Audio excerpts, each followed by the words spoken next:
Masikip, siksik siya ba? Kaunting mali lang. Talagang matutumba talaga kasi motor lang eh.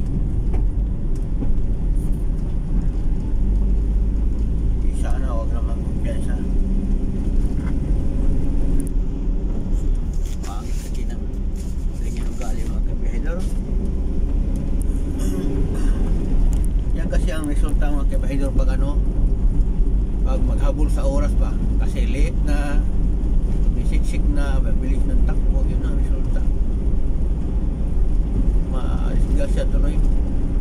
Kung gumising pa lang sana ng maaga, eh, hindi sana malis siya.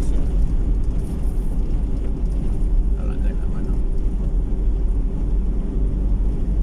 So, nandito pa rin tayo mga kabahedor sa Iloilo. Nandito tayo dumadaan sa esplanade nila. So, maraming kahoy, no? Ang labas nito, Gaisano La Paz.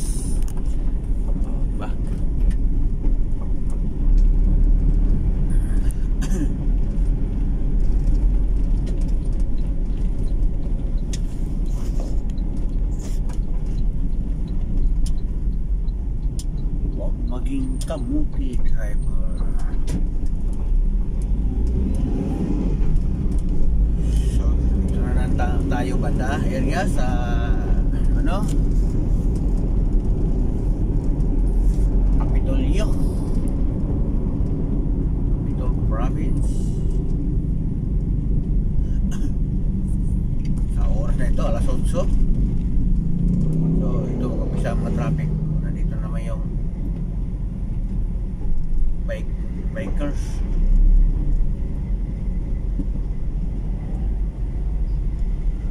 So, nalusot si bikers.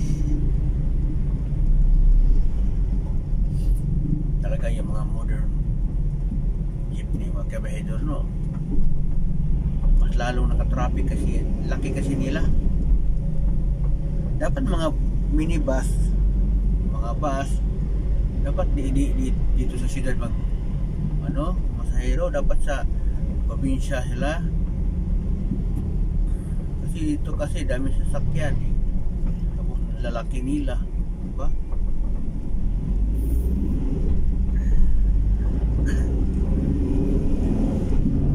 Ito ang Prison de Iloilo sa Iloilo Provincial Capital.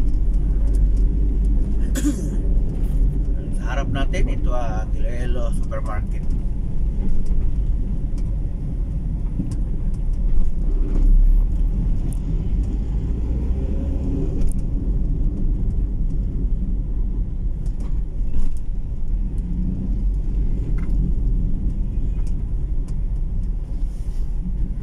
Talagang bulag traffic dito.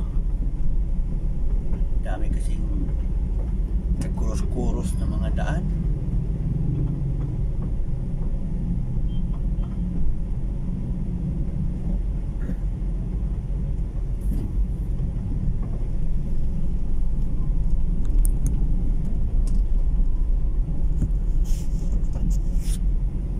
So makikita natin yung ano, fountain nila dito nga, under, no?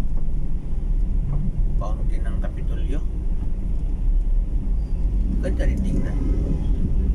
Sasabi natin, sana all. Grabe itong ibang tumatawid no, eh. Para lang wala nangyari. Dapat alert din tumatawid. Kasi malay natin pag brake, maputol yung brake, di ba?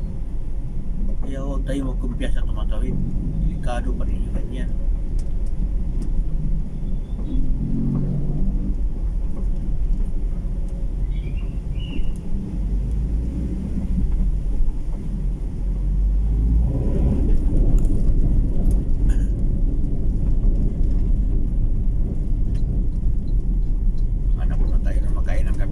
Before tayo mag-proceed sa ano natin, kasi talagang pawisan ako ngayon dahil next ko nga client ngayon, isang malaking warehouse, no? Paglabas ko niyan, puro pawis, puro alikabok. Yan ang buhay mahirap mga kabahedor.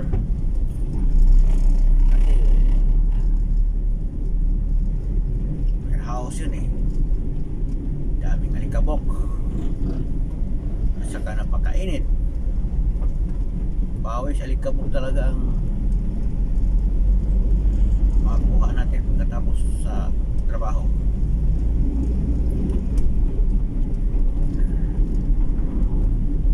Hanggang dito lang video natin kapedor, kasi baka naman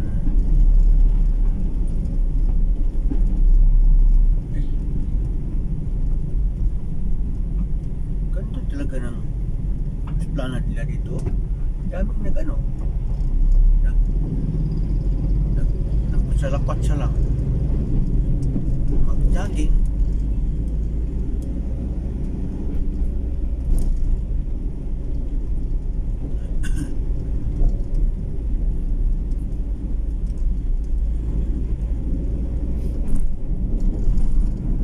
Thank you for watching. Kung mayroon